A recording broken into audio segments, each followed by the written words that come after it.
Good afternoon, welcome to the instructional video for the Laika Siena edition, based on the Cassette 309. I'm going to talk you around the outside of the vehicle and then obviously we'll go on to the inside. So starting from the driver's side, we've got the folding in mirrors that manually operate and then electrically operate from inside to both the bottom and the top. Alloy wheels, it's based on a Fiat 130 brake horse. Remote central locking, and that does the habitation door as well. We've got the awning. I'll send you a separate video on how to use the Fiamma awning, and you'll see the aerial just above there. We've got the awning light, which is turned off from the main control panel. Your fridge vents, mains plug-in point, and again to release it, we've got a little push down button there that you'll need to press down to release it. Your truma vents for the heating and the hot water. Please be careful, this does get warm. The doors themselves, they're a double locking door, so you open it to the first stage on both the top and the bottom, and then open it again. That will give you access inside the garage area or the other access on the opposite side. We have a pack and the fridge vent. Pack's going to give you all your instructional details. The 3 poles are your awning pole in the middle for the awning, your manual winding pole for the drop down bed at the front, and your centre rafter for going in between the awning itself. Again, on the video I'll send you, we'll have a link to show you how to use that. And the other black pouch at the back there is your tyre inflation kit. It doesn't come with a spare wheel, it's got an inflator. So with the power turned on inside, we've got light into here, which you turn on and off with a switch. And then in this compartment here, it is labelled, is where your truma boiler is. Now, a couple of things to look for on here. Now, we haven't any water in currently at the moment, but this is your frost protection valve here, where the little diamond is located. So when it's pointing to the front, as it is there, with the little nipple at the top out, that is emptying it, and the button's depressed there. To allow you to fill up the system, you twist the little lever so it's going across the vehicle and press the little button in, and that will allow you to fill up your boiler for water when you're wanting to use the hot water system. Now, there is a safety feature on that where it will drop between 4 and 6 degrees, and when you want to empty it, you simply do the reverse of what I've showed you, and that will empty out the water from the boiler to protect it from freezing. Now, towards the rear of the vehicle, we've got the integrated reversing camera up there in the actual rear spoiler. And again, we've got another habitation access to the garage, which works in the same way with the double lock system. You'll see that there's little contacts on here, so they will alarm on the dash at the front to tell you if you've not closed your door properly before you're travelling. And forward of that, we've got the gas locker area here, which will seat 2 gas bottles up to a maximum of 11 kilo. Most people will take 6 kilo bottles in here. So we've got 2 there, the retaining straps, and the regulator. You will need a pigtail to connect it to, depending on what bottles you're going to use. Forward of that, we've got your water filler point. So you'll use the key that's supplied with the vehicle to gain your access. So that one, to gain your access through into there. And we've got here below is your toilet cassette, which is lockable,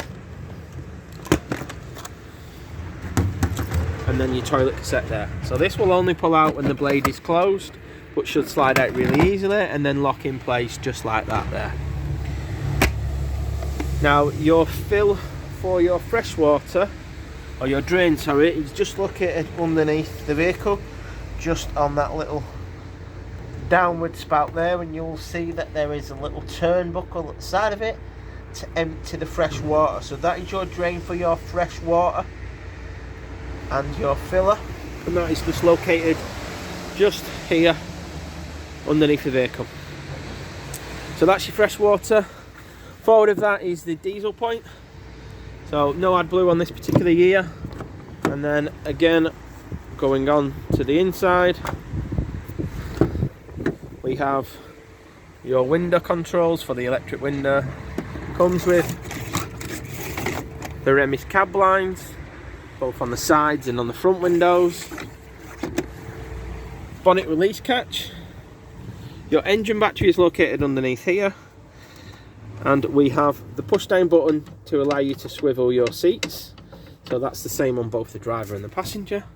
We've got USB charging points, cup holders, aircon and locking hazard button. Traction plus and hill descent can be located just by pressing the buttons there. It's a manual gearbox, and we've got an integrated double DIN unit with the tablet holder or the phone holder above. Passenger airbag and glove box on the top can just be located just like there, and we have also got another additional area under there. Pull that down to open up the bonnet, and you will find underneath the bonnet it's located directly above the badge.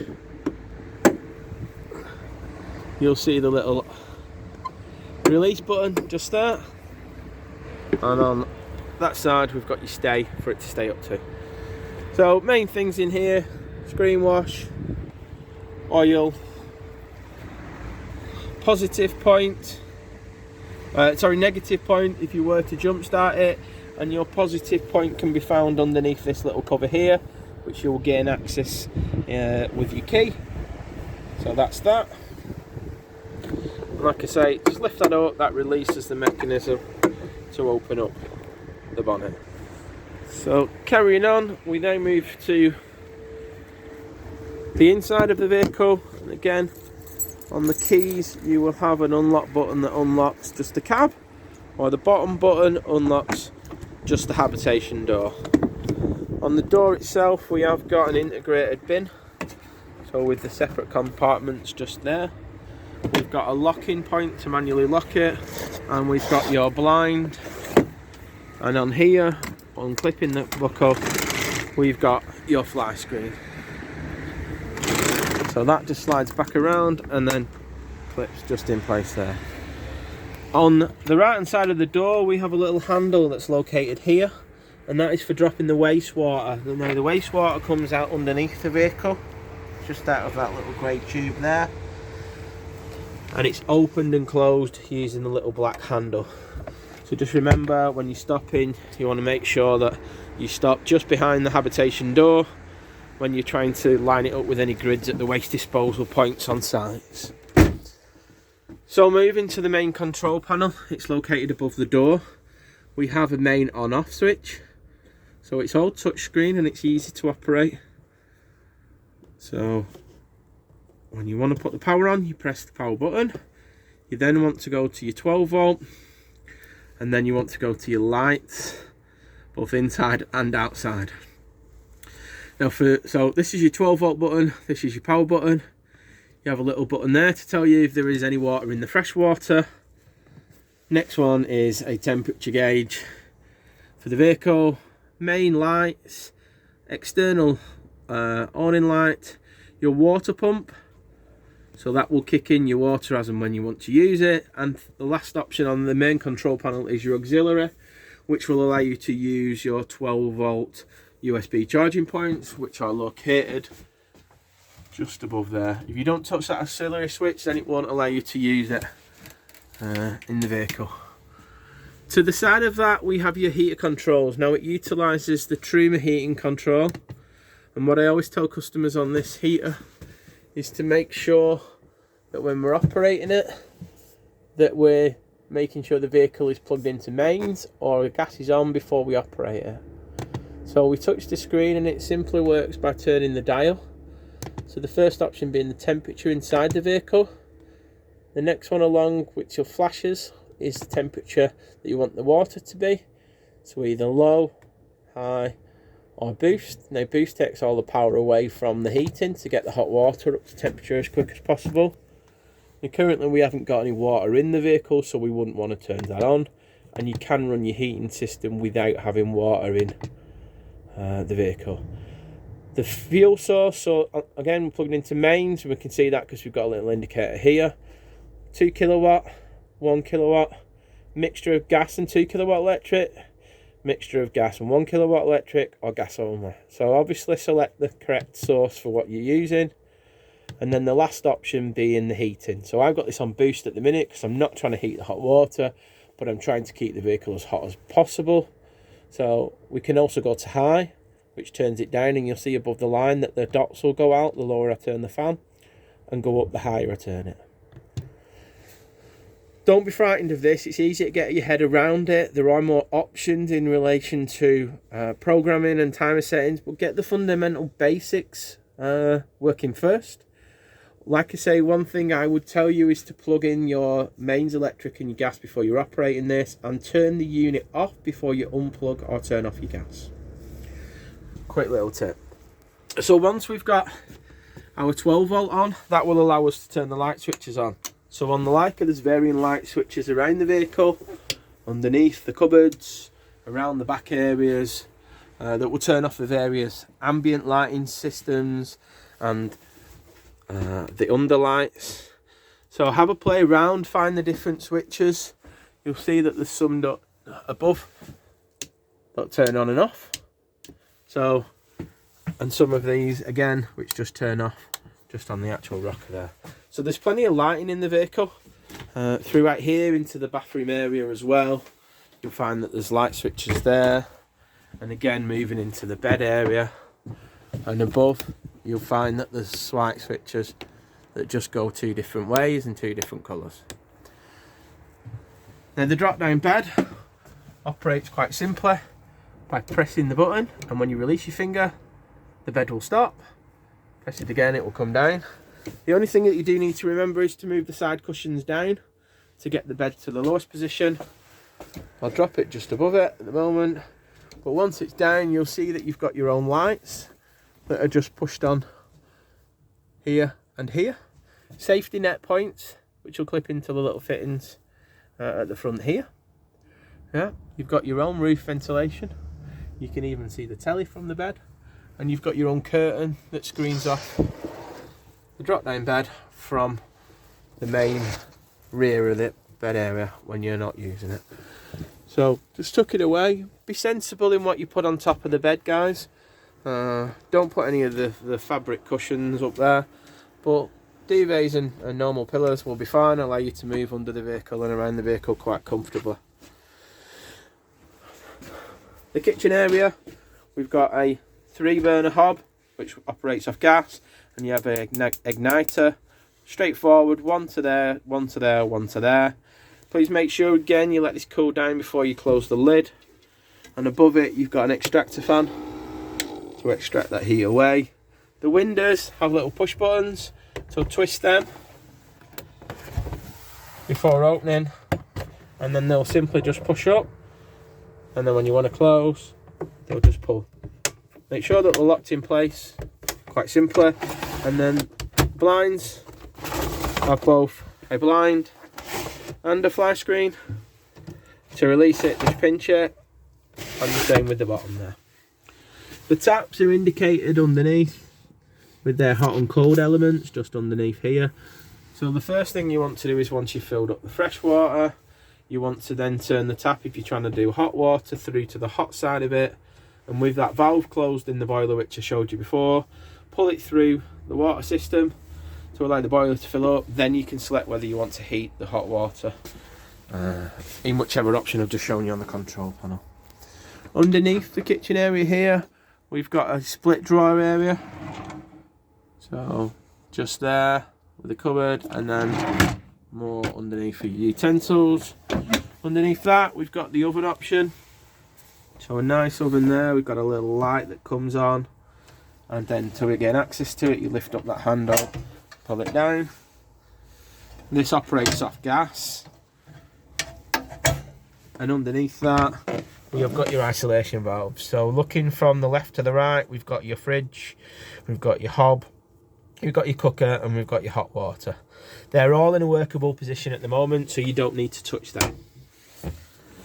The fridge unit at the side of it is a Dometic unit, so the power button to turn it on is just on the left hand side, and it's really easy to use, this one. It's an indicator panel that lights up quite clear. So mains electric, gas, and 12 volt when the engine's running only, or you can flick it to the automatic option and let it decide for you. temperature gauge from the warmest to the coldest, and a reset button. If you're trying to light the gas and it trips out, you'll need to press this little reset button to reset it. You'll see once we open up the fridge, it illuminates quite clearly to show you that it is operational. And when we turn the unit off, which we do by pressing and holding the power button again, the lights go out. So easy again to use. Moving further back, we have a good storage area underneath the van where you can gain access from above or underneath. And underneath the cover is the access to the boiler. Just there, your pumps and anything else for your service hatches. To the opposite side, we have access in here for storage, and again you'll see your heater pipes run underneath to produce that nice heat throughout the van. It evenly distributes. We've got a 12-volt charging point underneath there, and an additional aerial point if you did want to connect the TV aerial to the rear. The doors, simply pinch the handles and they will open, and underneath these ones, they just simply lift up. So again, good storage in there. Corner storage on either side. More storage in the middle. So they look quite thin, but they are deep and do store it. Your blinds and fly screens are all the same as what I've shown you in the kitchen. We do have a little cooker top, or a sink top, sorry, that just goes on there just to finish it off nicely, and we've got a main socket just above there for you to use. Above, we've got good storage. There we go. And a good little point for this Siena model is we've got a little sliding door which comes across to the top, and then at the top here it just magnetises. I'll move back, you can see, to give a nice screened off bedroom area with a fully functioning proper door. So to open it from the top, spin it round and then slide it back in, and then make sure that the little bottle is popped in place for travelling. In the back of the cupboard here, one thing to remember is we've got a little trip switch. I will show you when you come to collect it. There's a little orange breaker there to check if your power is getting to the vehicle, but I'll show you as it's not very clear on the picture.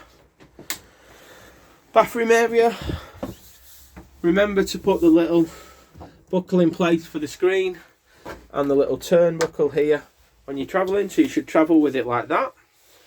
We have got storage in the cupboards,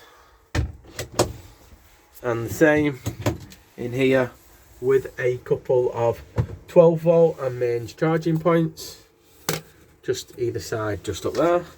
Your own, again, roof vent and blind. Same on here, so we've got the micro hecker, push to open and down to ventilate when you're showering, and then flip it over when you're travelling.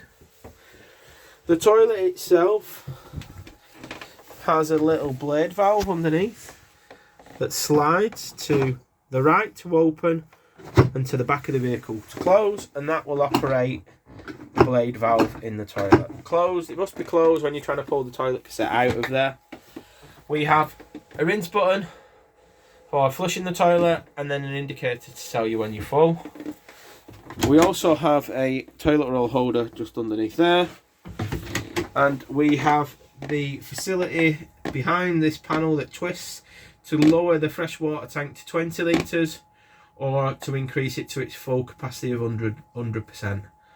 Yeah, so there is a little valve that you twist and turn, and that will allow you to set the water to either 20 or 100% of the water tank. Moving forward, out of the bathroom, we have seat belts for 2 additional travelling passengers. They simply just pull over the seat and tuck under, just like that, if you're wanting to use them, or go back like the other side is if you're not. We've got storage again in the cupboards. and the table, which will spin and release. So to release it, we need to just undo that little lever there, and then it will slide forward and backwards, left and right. It will also pivot to allow you to have it at different angles, and then you can lock it in place wherever you decide you're happy with its final resting place. This seat here will remove.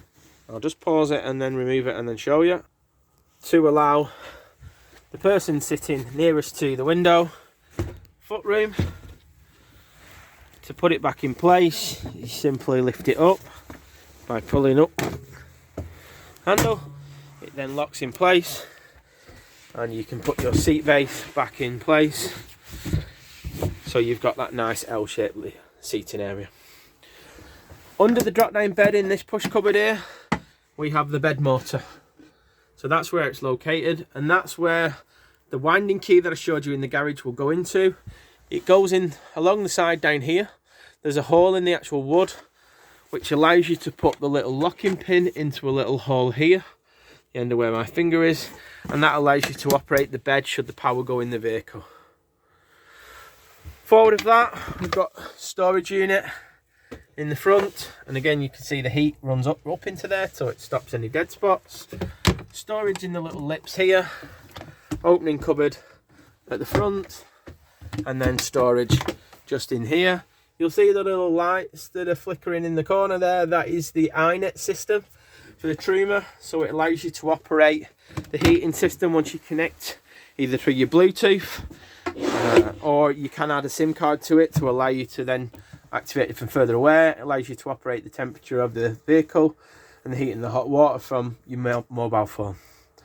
This particular vehicle's got a aerial fitted to it, and this is a max view system, so simply just turn on the booster box and then you would be able to tune your TV in.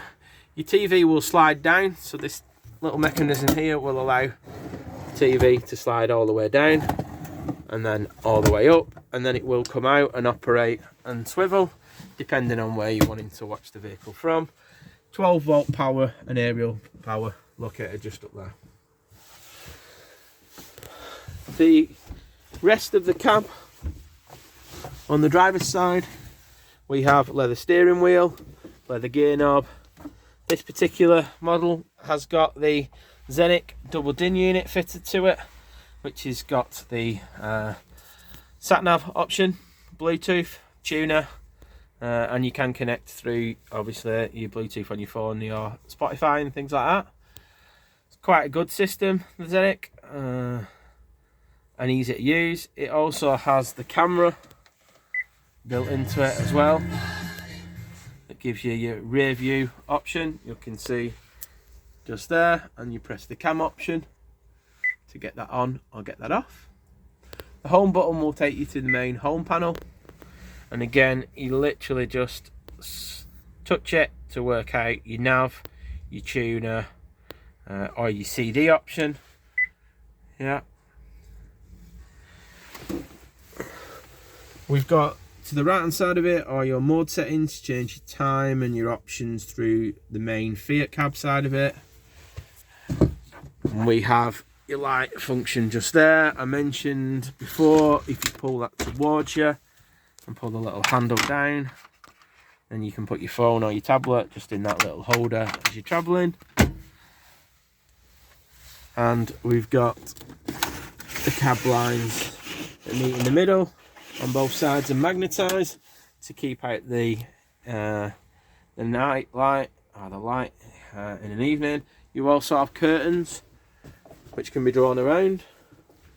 The seats themselves, once they swivel, so you will need to just move it forward and backwards a little bit to just swivel it past the steering wheel. Bear with me one moment. So the seats will swivel there.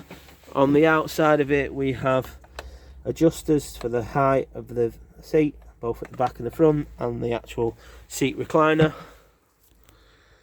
So set up in an evening, there's plenty of space, plenty of comfort, and I think you'll agree that it's a very stunning looking motorhome. So that concludes our handover video. I'm sure you'll have some queries or questions to ask us on the day. We hope you enjoy your motorhome. We look forward to your comments, and we more importantly look forward to seeing pictures of you out and about. Thank you.